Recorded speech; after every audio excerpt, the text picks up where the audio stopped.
Now, WFXR News Weather First, Virginia's most accurate forecast.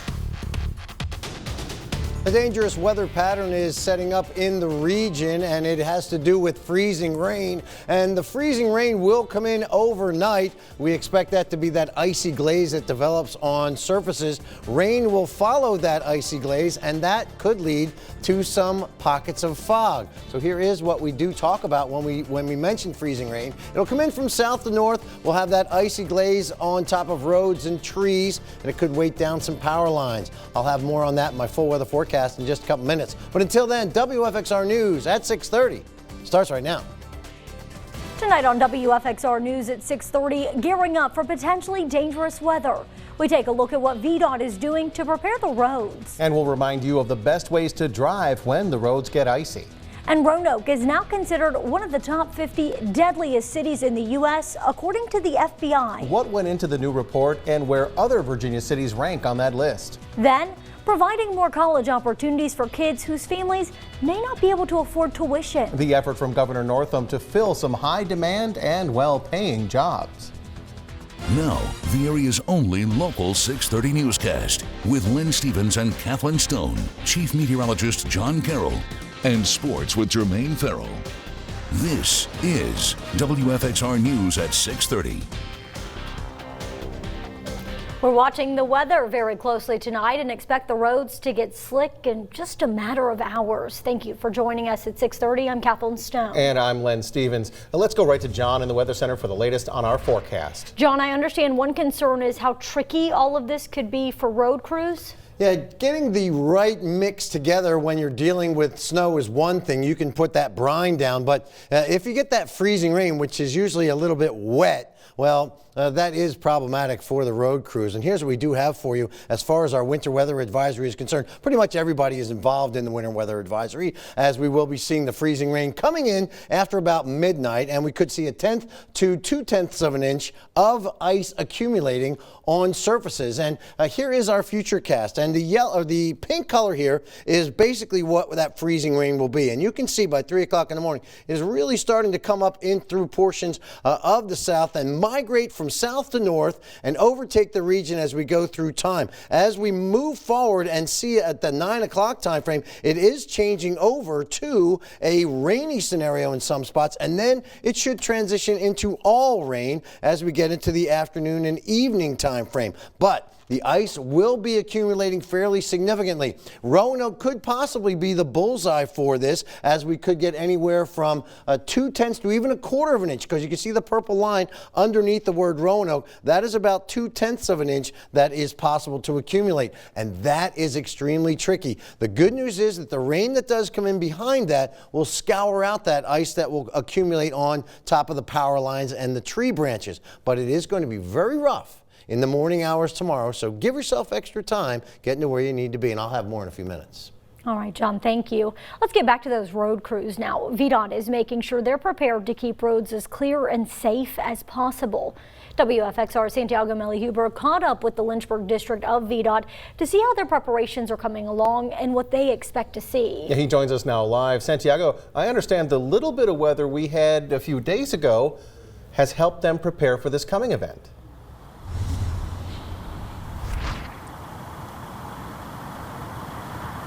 That's right. Their response earlier this week helped them get ready not only for tonight, but for the next several months of winter weather. Everything went very well. It was not a big exciting storm or anything like that, but it gave us a chance just to kind of dust off those cobwebs a little bit. They've been making sure they have enough fuel, sand, and other supplies, and that crews are ready to go. If we're going to go to 12-hour shifts, which we are likely to go to in some cases tonight into tomorrow, that we have split our crews and then people are getting adequate rest in preparation. Based on this specific forecast, they're not pre-treating the roads. If we were to put anything down, it would just be washed away. But we are prepared with salt and other, with sand and other abrasives, that should we get some icing conditions, that we'll be able to get those out very quickly and be able to provide traction for motorists. She says if you have to be on the roads, stay clear of VDOT vehicles. They have large blind spots and might not see your car. Paula Jones says crews in the Lynchburg district will begin staffing VDOT locations across 10 counties later tonight to monitor road conditions and respond when needed. Live and local in Lynchburg, Santiago Melly-Huber, WFXR News. Santiago, thank you. The vast majority of the Blue Ridge Parkway is closed tonight in anticipation of wind and ice. People who want to go see the Illuminites display at Explore Park, they're asked to use the service entrance. It's on Rutrow Road. Also, that display is going to close early tonight. It closes at 9 due to the icy weather. Well, many schools and businesses in our area are running on delays tomorrow morning. You can find them all at WFXRTV.com. Let's turn now to continuing coverage. An MS-13 gang member has been spared the death penalty. At his sentencing hearing today, Kevin Soto Bonilla changed his plea to guilty. Jurors convicted him yesterday of capital murder, abduction, and gang participation in the 2017 stabbing death of Lynchburg teenager Raymond Wood. WFXR's Brooke Williams was in the courtroom, and she has been from the start. So, Brooke, how did this change in his plea come about? Well, and it was part of an agreement with the Commonwealth. Because Soto Bonilla was convicted of capital murder, he could have faced the death penalty. Under this agreement, he received a life imprisonment sentence without the possibility of parole instead. But he does give up certain rights in exchange for receiving the minimum punishment. And I was speaking with his defense attorneys, who tell me a large part of the reason why he agreed to change his plea was because of the victim impact statement of Raymond Wood's mother. And this is what she had to say. Are you Marjorie Stagno? I am Marjorie Stagno. I was the mother of Raymond Wood.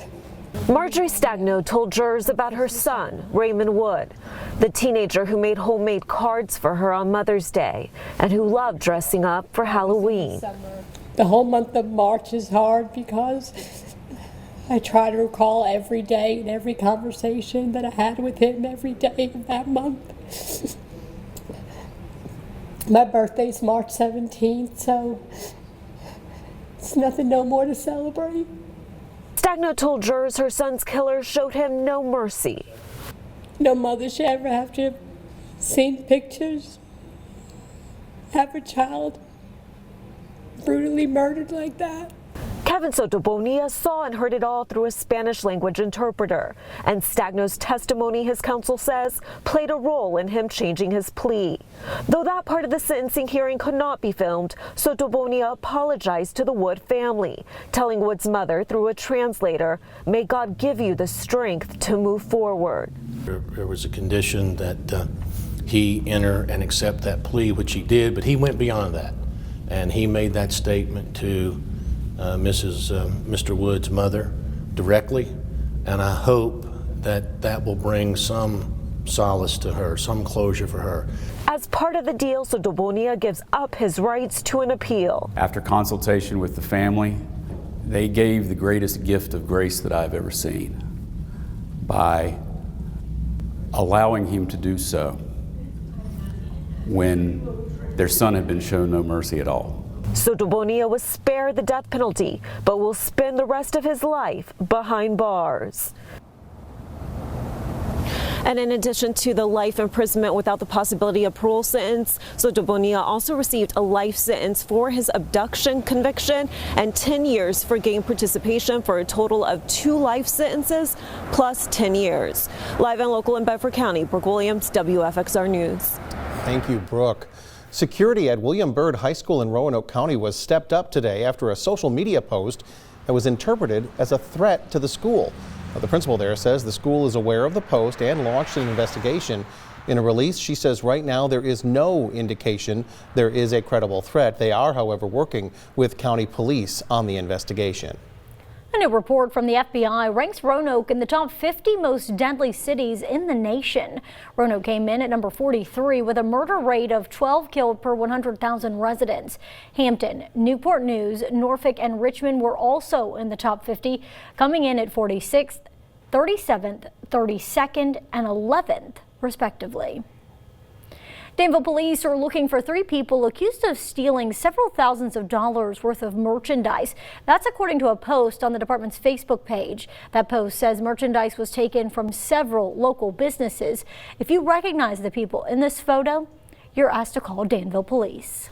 Governor Northam wants to set aside $145 million to start a program that would make community college free for many low and middle income students. Now, this would be strictly for students to pursue jobs in high demand fields like software development, IT security, physical therapy, early childhood education.